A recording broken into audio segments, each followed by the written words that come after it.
The rain tapped softly against the tall glass windows of the Okonkwo mansion, but inside there was no warmth, only silence. Mr. Anthony Okonkwo, a billionaire known across Nigeria for his real estate empire, sat alone in his massive living room, dressed in a plain kaftan, staring at the photo of his wedding day.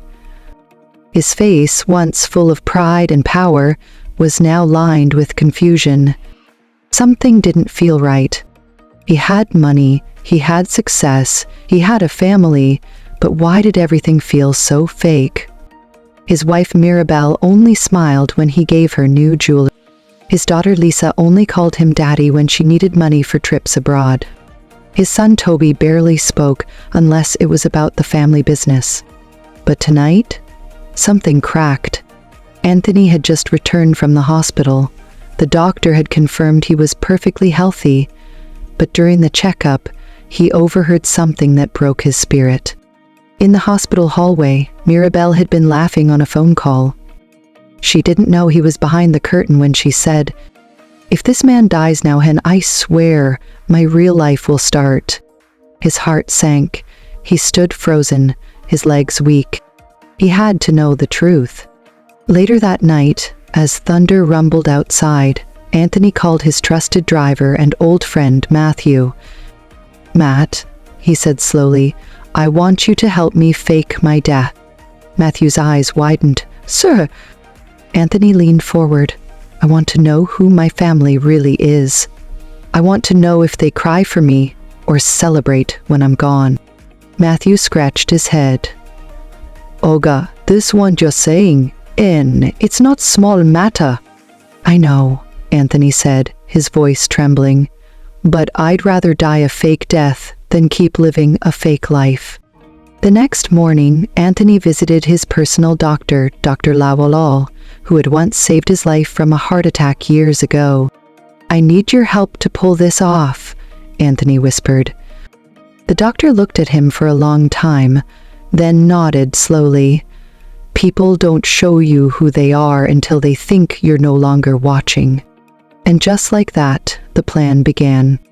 By the end of the week, the news had spread like wildfire. Billionaire Anthony Okonkwo is dead. The cause? Sudden cardiac arrest. A private burial was scheduled. The family, friends, and the media all mourned. But what happened inside that mansion after the death would shock the entire nation. 3 black Jeeps parked outside the Okonkwo mansion the day after the billionaire's supposed death. The house was filled with guests, dressed in black lace and dark agadas.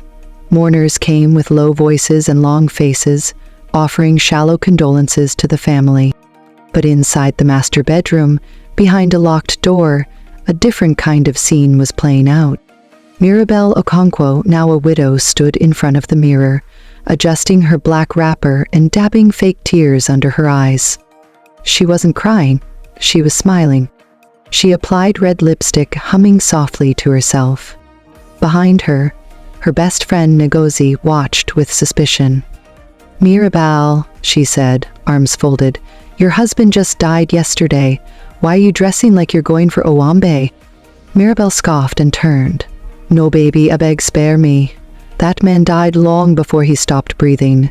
Do you know how many years I've wasted being his prisoner in this golden cage?" Ngozi raised her eyebrow. But still what?" Mirabelle cut in, laughing quietly. "I gave him children. I gave him my youth, and what did he give me? A cold house and a boring life. This is my freedom party, my dear. Tonight I drink to my new life." Downstairs, Lisa was scrolling through her phone. She posted a black and white photo of her father with the caption, "R.I.P. Daddy, forever in our hearts." But she wasn't crying either. Toby was in the study, already making phone calls to the company lawyer. "Yes," he said calmly, feet on the desk. "I know the will hasn't been read yet, but let's be realistic. I'm the first son. We all know who the empire belongs to now." Meanwhile, in a dusty back room in Enugu, Anthony sat with Matthew and Dr. Lowell, watching it all unfold on a hidden camera feed. His hands trembled slightly as he saw Mirabelle pouring red wine into 2 glasses, one for herself, the other for— "Wait," Anthony said, squinting. "Who is that man?" The camera showed Mirabelle opening the door and letting in Peter, Anthony's company's financial director. Tall, smooth-talking, and always lingering too long during board meetings. "Peter," Mirabelle purred, handing him a glass. "To new beginnings." Peter clinked glasses with her and laughed. "To freedom, my darling widow." Anthony's heart broke. His wife, celebrating with another man while the rest of the world mourned. "She didn't even wait a day," he whispered. Matthew touched his shoulder gently. "Olga, are you still sure you want to continue this?" Anthony wiped his face with a trembling hand. "Yes. Let's keep watching. I want to see how far they'll go." And far they would go, because by morning, Lisa would list Anthony's antique Rolex on eBay for millions. Toby would order the driver to start preparing documents for company takeover, and Mirabelle would call the lawyer and ask when she could access the life insurance funds. But none of them knew. The dead was watching. The mansion was still draped in black ribbons, but inside, darkness had nothing to do with mourning. It had been just 3 days since the billionaire's death, yet the living were already rearranging his empire like vultures around a carcass. Lisa stood on the staircase in high heels and a silk blouse, her phone glued to her ear. "Yes, I said $10,000, she said, rolling her eyes. "The watch is authentic, vintage, and belonged to my late father. It's a collector's item, and I want full payment in crypto." She turned to the housemaid and snapped, "Where's the Gucci bag I told you to bring? The one Daddy gave me when I turned 18? I want to list that next." Meanwhile, in the private study, Toby sat across from Barrister Okeke, the family's longtime lawyer. "We can't open the will yet," the lawyer said, adjusting his glasses. "Your father stated clearly it must only be read 30 days after his death." Toby leaned forward, his voice cold. "My father is dead. The company can't wait for ghost instructions. I want my name on all the board accounts, now." Barrister Okeke sighed. "Mr. Toby, with all due respect, that's not how legal matters work." Toby's smile vanished. "Then maybe we need a new lawyer." Back in the hidden room in Enugu, Anthony Okonkwo sat frozen, his eyes glued to the screen. "They're eating my flesh while I'm still breathing," he muttered. Matthew nodded grimly. "The woman you loved, the children you raised." "Dear strangers," Anthony whispered. "I died the moment they stopped loving me." But the betrayal wasn't done. That evening, a shiny black Mercedes pulled into the mansion. The gates opened wide, wider than ever for Mr. Peter, the financial director, and Mirabelle's new lover. She met him at the door in a silk wrapper, her perfume strong enough to choke loyalty. "You look beautiful, Widow Okonkwo," Peta smiled, stepping inside. "Call me queen," she replied, laughing. "The king is dead. Long live the new reign." They sat by the dining table, once reserved for family dinners, and discussed things that made Anthony's blood boil from miles away. "I've been thinking," Mirabelle said, sipping red wine. "Why don't we change the company name to Mirabelle Global Holdings? Something that reflects the future, not the past." Peter chuckled. "Your husband's memory isn't even cold." "Neither was his heart," she replied. "He gave me a life of money, but no passion, no fun. I don't owe him tears." Outside the house, Mama Chinye sat alone under the mango tree, holding a candle and praying in Igbo. "May God punish every evil tongue," she whispered. "May the dead rise when lies grow legs." Inside the room in Enugu, Anthony wiped his face. "I trusted them with everything," he said. "My heart, my empire, my name." "They've buried you alive, sir," Matthew said quietly. "What are you going to do?" Anthony sat up slowly, his voice calm but heavy like thunder behind the clouds. "I'm going to haunt them while I'm still breathing." The morning sun peeked through the clouds, casting golden rays on the Okonkwo estate. But there was no warmth inside the mansion, only the chill of greed thickening like smoke. Mirabelle stepped into the office of Mr. Odu, the family's insurance agent. Her all-black outfit hugged her body perfectly, paired with a luxury handbag and diamond earrings. You would never guess her husband had just died. "Madame Mirabelle," the agent said politely, "how may I help you today?" She gave a practiced sigh. "It's about my late husband's policy. I'm here to file the claim." Odu frowned slightly. "Already? The funeral is barely over." She smiled faintly. "Life must go on, Mr. Odu. We have debts, and my children need stability." Odu opened the file. "You're listed as the sole beneficiary. N$900 million, tax-free." Mirabelle's eyes glinted like a thief at night. "When can it be processed?" "In 3 weeks," he said. "Standard verification protocol." She forced a smile. "Fine, I'll wait. Just don't keep me longer than necessary." But outside the office, a small hidden camera, installed by Anthony weeks before, caught every word. Back in Enugu, Anthony stared at the footage, his lips tightening. "So my death is worth 900 million to her?" Matthew leaned forward. "Oga, she was never your wife, just a well-dressed vulture." That night, Lisa hosted a private dinner with her influencer friends. Candles flickered on the marble table, and laughter echoed through the house. "I swear," Lisa said, sipping champagne, "this man dying was the best thing that happened to me." Her friend gasped. "Lisa!" She giggled. "I mean it. I was living in a cage before, no late nights, no Dubai trips. Now, I do whatever I want." "And the money?" her friend whispered. "Plenty," Lisa smirked. "Daddy left so much behind. It's like winning a jackpot. And the will hasn't even been read." But something unexpected happened that night. As Lisa opened her father's old study to take a selfie, wearing his wristwatch and sitting in his leather chair, she knocked over a hidden drawer. A small black recorder rolled out. She picked it up, confused, and pressed play.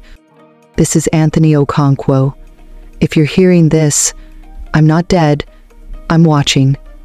And everything you've done, I've recorded." Lisa froze. Her hand shook, her face drained of color. "Back in Enugu," Anthony smiled darkly. "Let the fear begin." The next morning, Lisa rushed into her mother's room. "Mom," she cried, "we have a problem." Mirabelle was applying red lipstick. "What is it now?" Lisa threw the recorder on the bed. "Dad's not dead. He's alive. He's testing us." Mirabelle picked it up, pressed play, and listened. Her hand tightened around the recorder. "No," she whispered. "This can't be." Just then, her phone buzzed. Unknown number. "Hello, Mrs. Okonkwo. I believe you're trying to access your husband's life insurance. There's been a hold placed on the file by Mr. Anthony Okonkwo himself." Mirabelle dropped the phone. Lisa gasped. Toby ran in from the hallway. "What's happening?"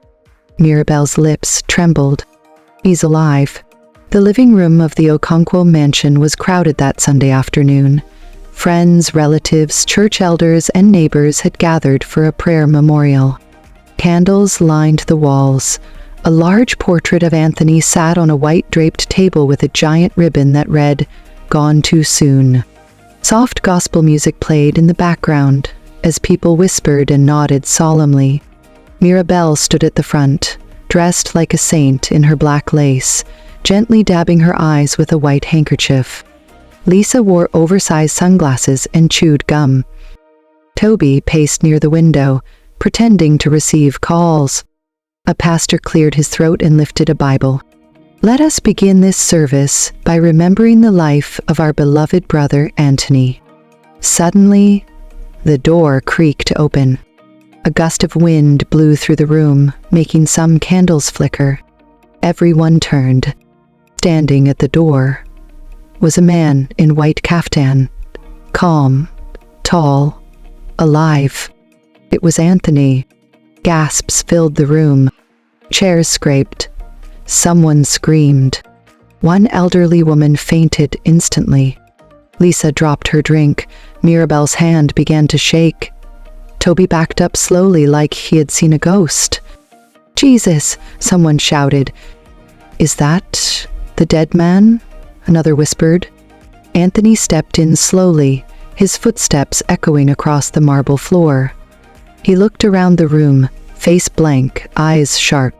"Good afternoon," he said. "I heard you were praying for my soul." No one moved. Mirabel dropped to her knees.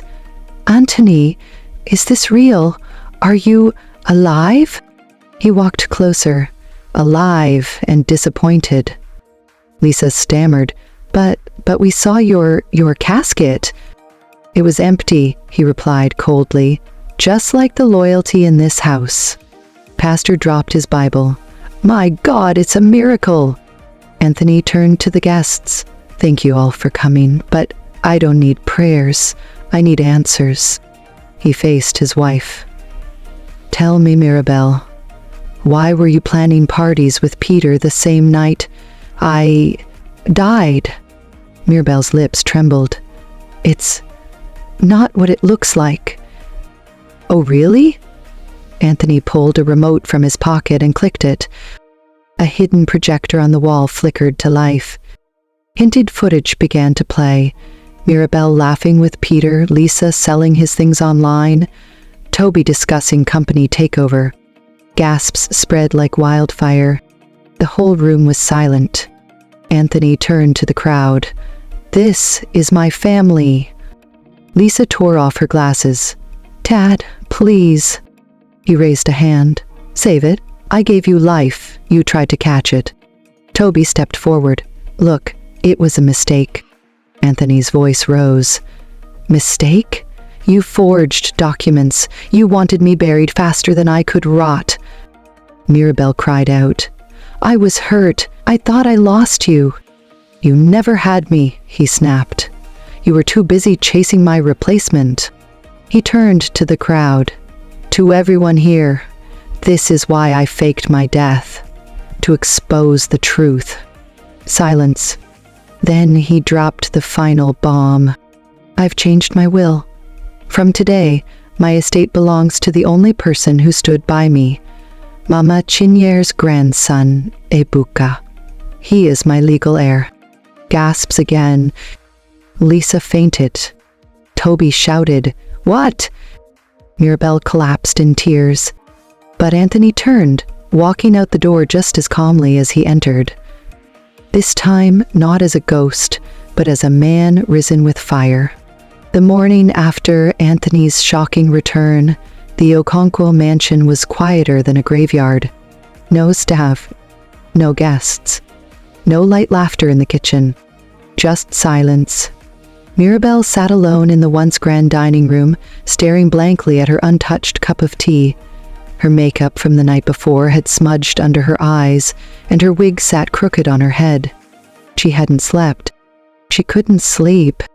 The echo of Anthony's final words haunted her like a ghost. "You never had me. You were too busy chasing my replacement." She had gone from Billionaire's wife to a publicly disgraced fraud overnight. Suddenly, the sound of a car engine snapped her out of her thoughts. She rushed to the balcony just in time to see a moving truck pulling up. "Eviction order, court approved," was printed boldly on the side. A man in uniform stepped out, holding papers. "Are you Mrs. Mirabel Okonkwo?" "Yes," she said slowly. "You have 2 hours to pack. This house now legally belongs to Ebuka Okonkwo." Mirabel's legs buckled. She grabbed the rail to steady herself. "No, this is a mistake. This can't be happening." But it was. Inside, Lisa was crying in her room, makeup running down her cheeks. "First he fakes his death, now he gives everything to some village boy?" she screamed. "How can Daddy do this to us?" Toby barged in, holding his phone. "All our accounts are frozen. He blocked the cards. We have nothing." Lisa's jaw dropped. "You're lying. Check your balance," Toby snapped. She did. In 47.2. Just then, 2 men walked in to begin removing furniture. "Please don't touch that," Lisa begged, clinging to the Italian dresser. "That's all I have left." "Madame," one worker said, "we're just doing our job." Meanwhile, at a modest house in Surulere, Anthony stood beside Ibuka, a quiet, respectful boy in his early 20s wearing clean trousers and a white shirt.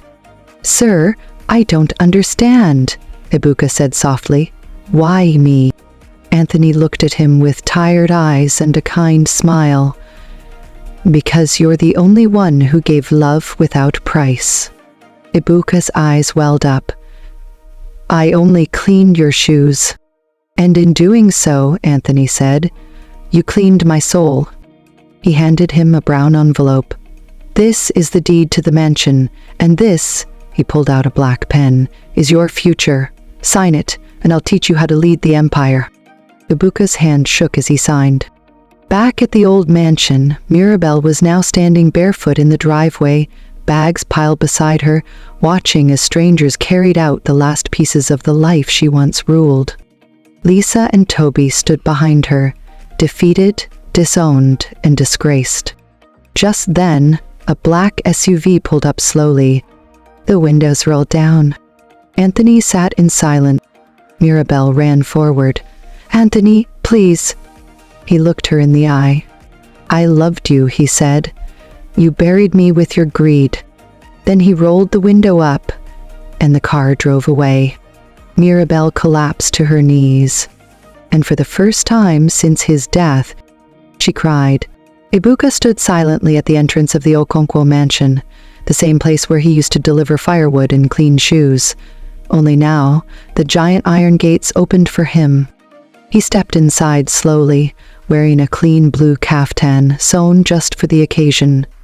Behind him was Anthony, who watched every step with quiet pride.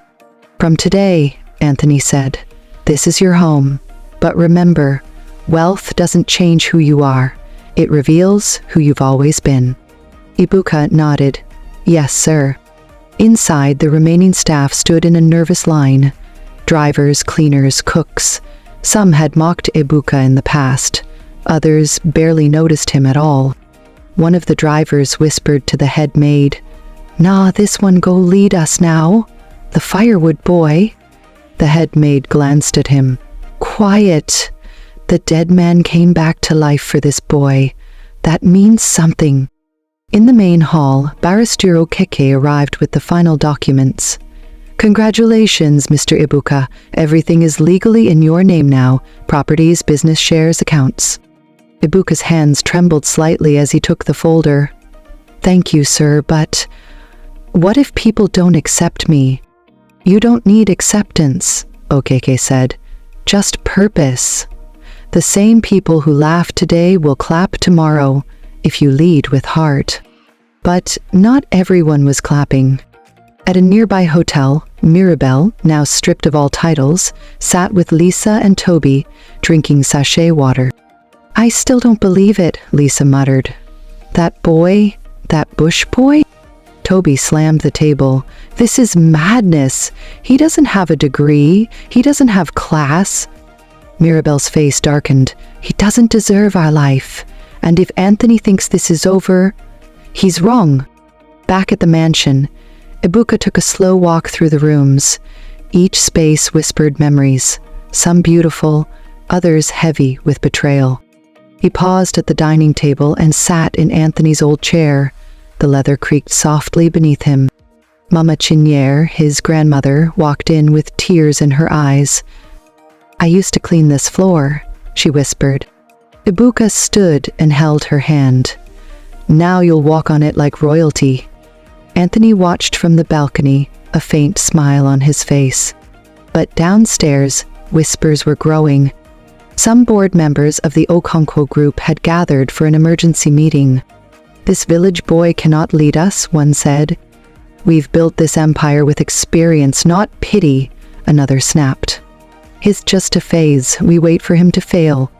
But Anthony had already seen it coming. He sent a message to the board. Iba will attend the next meeting, and he will speak. If any man tries to stop him, he's free to walk. Permanently. Ibuka's test wasn't over. If he failed, the empire would collapse. If he succeeded, he'd become the most unexpected king in Nigerian business history. The boardroom of the Okonkwo Group Tower was sharp, silent, and cold like the inside of a vault. Its long marble table was polished to a shine. 12 chairs surrounded it. Chairs usually occupied by men who had worn suits longer than Ebuka had worn shoes. Today, those men sat stiffly, murmuring under their breath.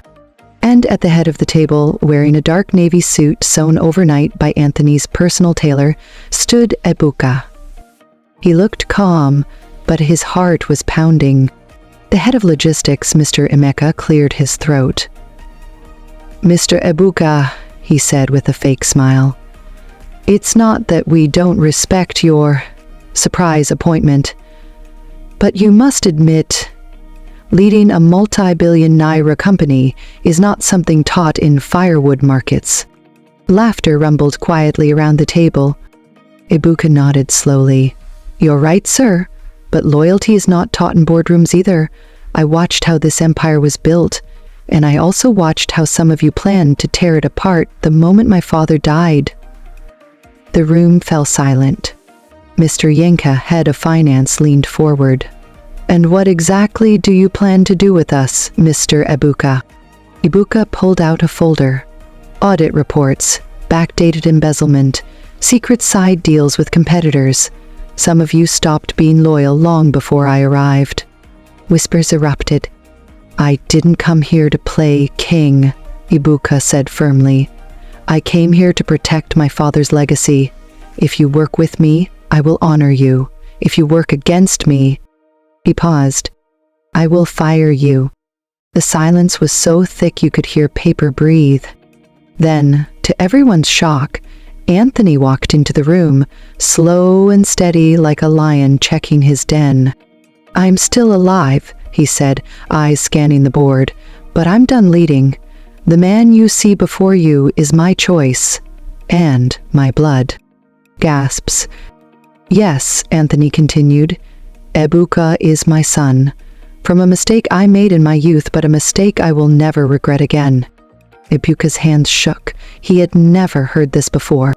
But Anthony looked him in the eye. "You passed the test. Now carry the crown." One by one, the board members stood. Some bowed, others nodded reluctantly. Ebuka had won the room. But far away, in a low-lit bar in Lagos, Mirabel sat across from a dangerous-looking man in dark sunglasses. His name was Dogo, an ex-con and expert hacker. "Can you do it?" Mirabel whispered, sliding an envelope across the table. Dogo opened it and whistled softly. "Half now? Half when it's done?" "Exactly," Mirabel said coldly. "I want Ebuka's reputation destroyed," she hissed. "His name, his face, his everything. I want him crawling back to the village in shame." Dogo smiled. "Say no more. By the time I'm done, he'll wish he stayed poor." The final war had just begun. 2 weeks after the boardroom victory, Ebuka had settled into his new life. The mansion was running smoothly. Staff respected him. Anthony, though still quiet, watched him with pride.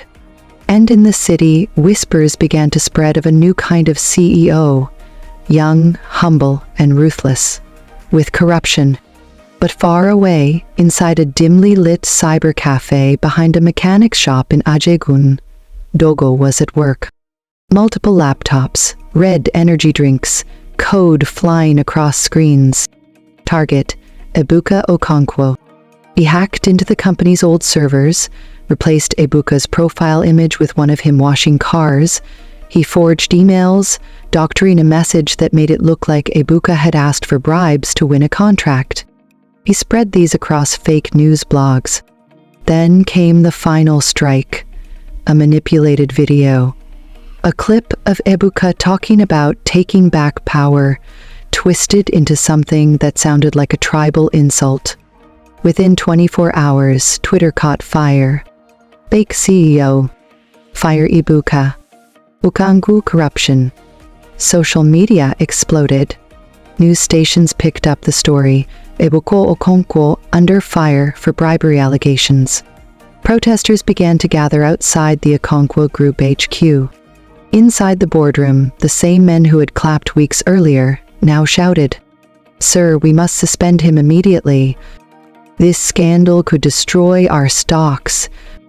One director slammed his fist. "Anthony, this is why we said he wasn't ready." Anthony stood silently as the voices rose. Then he turned to Ebuka. "Speak." Ibuka stood. His face was pale, his hands trembled, but his voice? Steady. "I did not write those emails. I did not take bribes. I've never insulted any tribe." Silence. "I was poor, yes.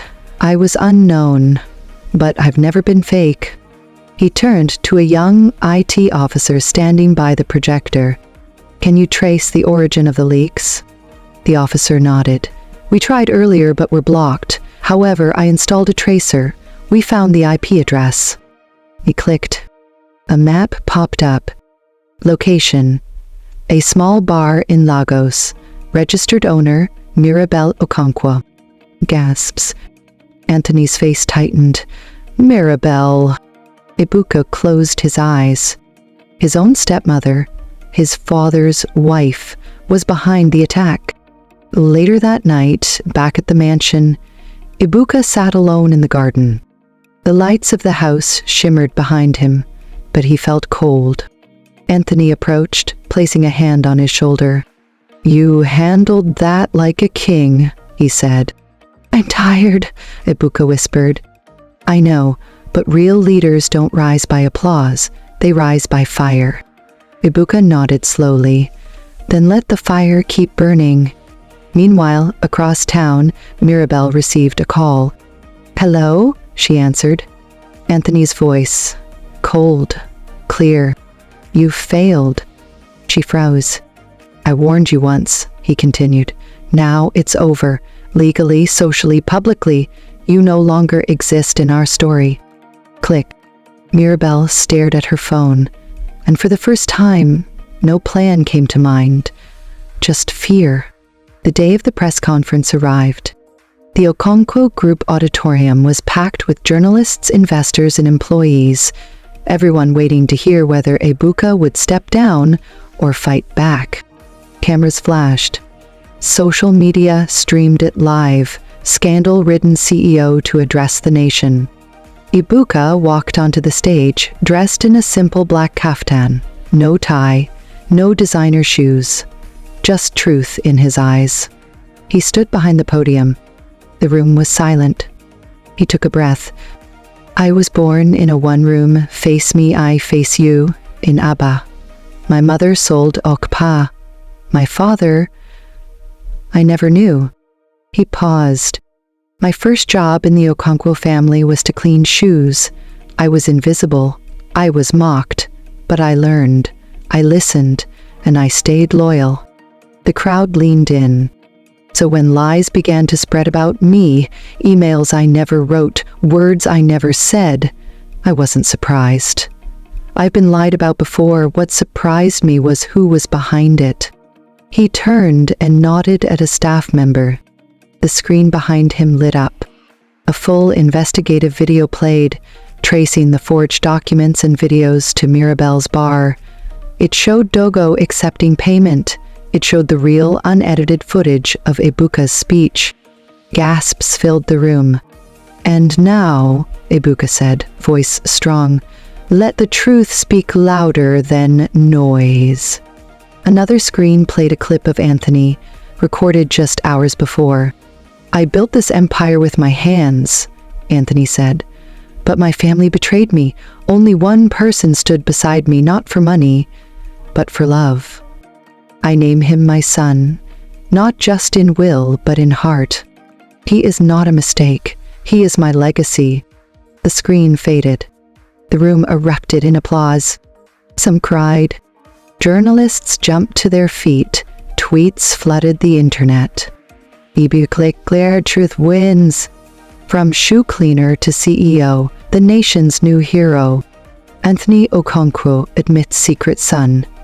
Hands empire to Ibuka. Outside, crowds gathered, cheering, dancing, shouting his name. Ibuka. Later that night, Ibuka stood at the balcony of the mansion. Below, lights glowed across the city he once walked through barefoot. Anthony joined him, a proud smile on his face. "You did what I couldn't," he said. "You earned it all without losing yourself." Ibuka turned slowly. "But I still lost people. Your wife, your children. They hate me." Anthony nodded. "Then let them. Some crowns are built from loss." Silence fell between them. "Will they ever come back?" Ibuka asked. Anthony's voice was firm. "The ones meant for you will find you. The rest are chapters you've already read." The wind blew softly. In a small hotel across town, Mirabelle watched the press conference on a cracked phone, sitting on the edge of a stained mattress. Alone, forgotten, powerless. She threw the phone across the room and screamed into the empty night. But no one answered. Back at the mansion, Ibuka stood tall under the stars. The poor boy they had once insulted was now the king they couldn't reach.